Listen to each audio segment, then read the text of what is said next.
I trusted logic. Then, I trusted a dream.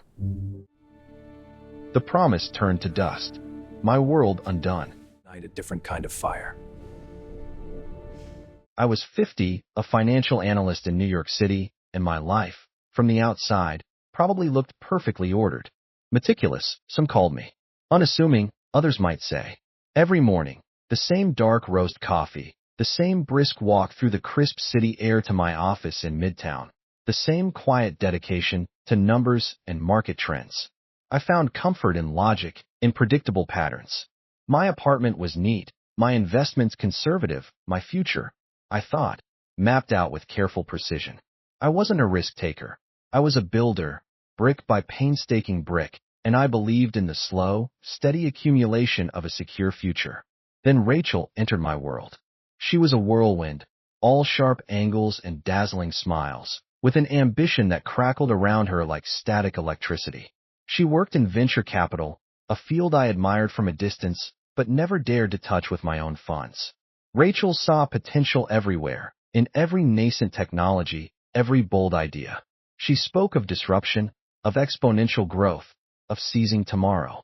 I, with my spreadsheets and my steady dividends, felt a little dull in comparison, a little too rooted in yesterday. But she made me feel seen, valued, even exciting. She had a way of looking at me, her eyes alight, that made me believe I could be more than just David, the meticulous analyst. I could be David, the visionary, the partner in a grand adventure. She talked about early retirement often, about escaping the relentless rat race, about a small villa overlooking the Mediterranean, or a quiet cabin upstate where we could watch the seasons change. Our future, she called it. She was managing a new, exclusive venture capital fund, a truly groundbreaking opportunity, she insisted. It targeted cutting-edge biotech, companies on the cusp of revolutionizing medicine, poised to cure diseases and change the world. The returns, she projected, were astronomical. She painted a picture so vivid, so seductive, that even my ingrained caution began to waver. Imagine, David, she would say, her hand warm on my arm, her touch electric, what we could do with that kind of freedom. No more long hours, just us, finally living a life of true purpose and leisure. It wasn't just the money, it was the dream she wove around it. A dream of shared sunsets, of waking up without an alarm, of a life untethered from the relentless grind I had always accepted as my lot. It was a future where my careful savings, accumulated over decades of diligence, would finally blossom into something magnificent, not just comfortable. She said it was our path, our opportunity. She spoke of trust, of partnership, of a shared destiny. And I, enamored by her charm and the glittering promise of a life I'd only ever vaguely imagined, believed her. I believed in us. I believed in the future she painted with such vibrant colors. I liquidated my diversified portfolio, every carefully chosen stock, every bond.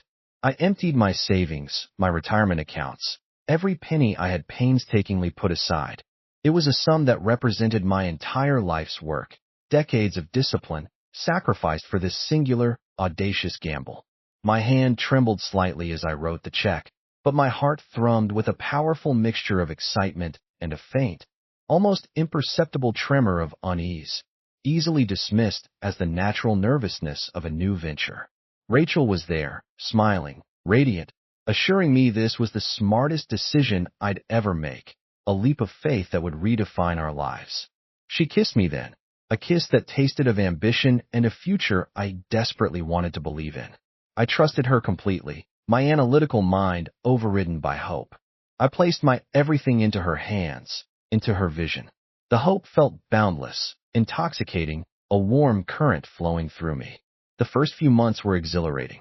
Rachel was constantly busy, taking calls, flying to conferences, always on the cusp of the next big deal.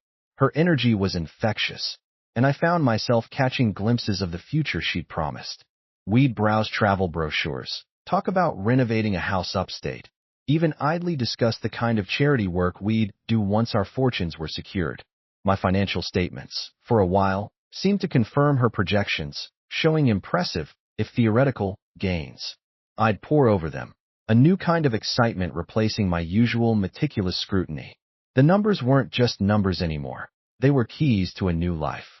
Every time I saw a news report about a biotech breakthrough, I felt a surge of pride, a quiet certainty that we were on the right track, that my trust had been well placed. Rachel would often say, "You see, David, I told you this was our destiny." Her conviction was so absolute, it silenced any lingering doubts. But then, almost imperceptibly at first, the cracks began to show. The market shifted, a subtle tremor that the news channels barely registered but which, to a seasoned analyst like me, felt like a warning. I started asking Rachel more questions, wanting details, specifics about the fund's holdings, its liquidity. She became evasive, brushing off my concerns with a laugh, telling me I was being my usual cautious self, that I needed to trust the process. "David, darling," she'd say, "don't look at the trees, look at the forest. We're building something big." Her reassurances felt thinner, though less convincing than before. I'd lie awake at night, the quiet hum of the city outside my window, a new, cold knot forming in my stomach. The rosy picture she'd painted began to fray at the edges, revealing glimpses of something darker, something I couldn't quite grasp. Then the news hit, not with a bang, but a slow, agonizing unraveling. Rumors of insolvency, then formal investigations. The venture fund, the one Rachel managed, was collapsing. It wasn't just underperforming. It was dissolving, evaporating into thin air. My heart pounded, a frantic drum against my ribs as I desperately tried to reach her. Her phone went straight to voicemail. Days turned into a week of agonizing silence. When I finally cornered her, she was packing a small suitcase, her face pale, her usual sparkle replaced by a brittle, desperate edge. She avoided my gaze, her voice sharp, almost accusatory. She said something about unforeseen market forces, about a rogue investor, about things being out of her control. But her eyes, I remember, held a different story, a flicker of something cold and calculating that made my blood run cold. The official reports followed, confirming my worst fears. The fund wasn't just mismanaged. A significant portion of its assets, including my investment, had been funneled through a series of shell companies, disappearing without a trace. The authorities couldn't pinpoint exactly where it went, but the suspicion was clear: fraud. My mind reeled, trying to reconcile the woman I loved, the woman I trusted, with this devastating reality. When I confronted her again, she just snapped. She said I was too naive, too trusting, that I should have known better than to put all my eggs in one basket. She actually blamed me. Then she just vanished, leaving behind an empty apartment, a handful of cryptic notes, and the wreckage of my entire financial life. I was financially ruined, every penny gone, and emotionally shattered, left alone in the debris of a dream that had turned into a nightmare. Despair was a physical weight, pressing down on me, stealing my breath. The silence of the apartment after she left was deafening, a hollow echo of the life we had planned. My world, once so meticulously ordered, lay in ruins. I remember sitting on the floor, surrounded by eviction notices and bills I couldn't pay, staring at the blank wall, feeling a profound, crushing emptiness. I was 50 years old, jobless, homeless, and utterly alone. The shame was a burning coal in my chest, a constant reminder of my foolishness, my vulnerability. How could I have been so blind? So utterly, completely stupid? The man who had prided himself on his financial acumen, on his shrewdness, had been played for a fool, not by a market downturn, but by the woman he loved. I moved into a tiny, cramped studio apartment in a less than desirable part of the city, taking on any odd job I could find, night security, bartending, anything that paid cash. My days were a blur of exhaustion and humiliation. I avoided old colleagues, unable to face their pity or judgment. Every morning, I woke up with the same gnawing ache of regret, the bitter taste of betrayal on my tongue. The dream of early retirement, of the Mediterranean villa, had curdled into a nightmare of scraping by agonizing day. Rachel's parting words, her accusation of my naivete, replayed endlessly in my mind, twisting the knife deeper. She had stolen everything, then blamed me for letting her do it. But amidst the despair, a seed of something else began to sprout: anger. A cold, hard, righteous anger. It wasn't just about the money anymore.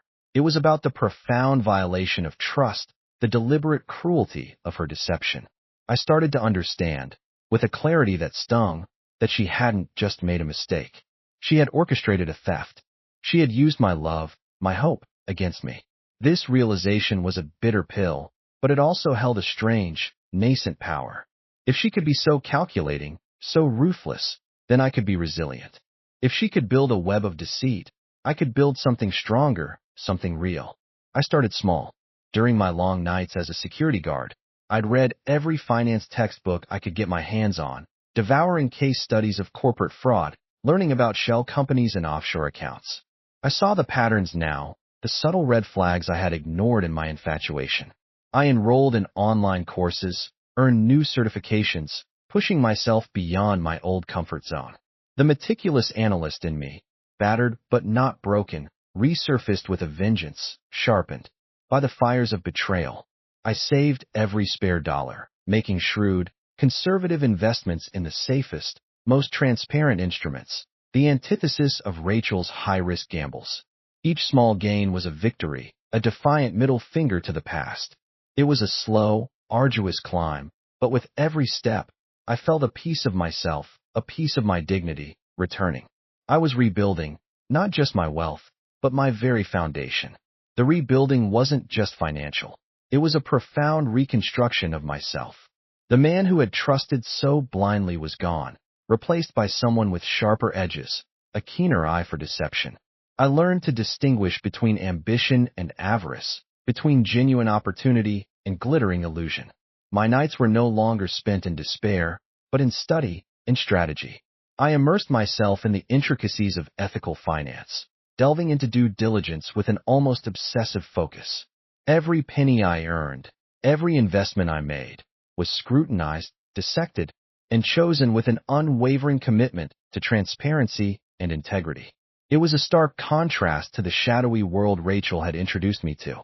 Slowly, painstakingly, the small gains accumulated. I started with micro-investments, then larger, always diversified, always backed by meticulous research. I worked 2 jobs, sometimes 3, living frugally, pouring every ounce of energy and intellect into my new mission. The small studio apartment eventually gave way to something better, then something respectable. My confidence returned, not as arrogance, but as a quiet, unshakable self-assurance born of hard-won experience. I started consulting on the side, offering advice to friends of friends, building a reputation for honesty and solid returns. People started to trust me, not for a grand vision, but for my methodical, ethical approach. The idea for Veritas Capital began to form in my mind, born from the ashes of my ruined trust. Veritas, Latin for truth. It would be an investment firm built on principles of integrity, transparency, and diligent research, a direct repudiation of everything Rachel represented. It wouldn't chase astronomical, impossible returns. It would focus on sustainable, ethical growth. I poured my rebuilt capital and all my knowledge into its foundation. The launch was modest, but my reputation preceded me.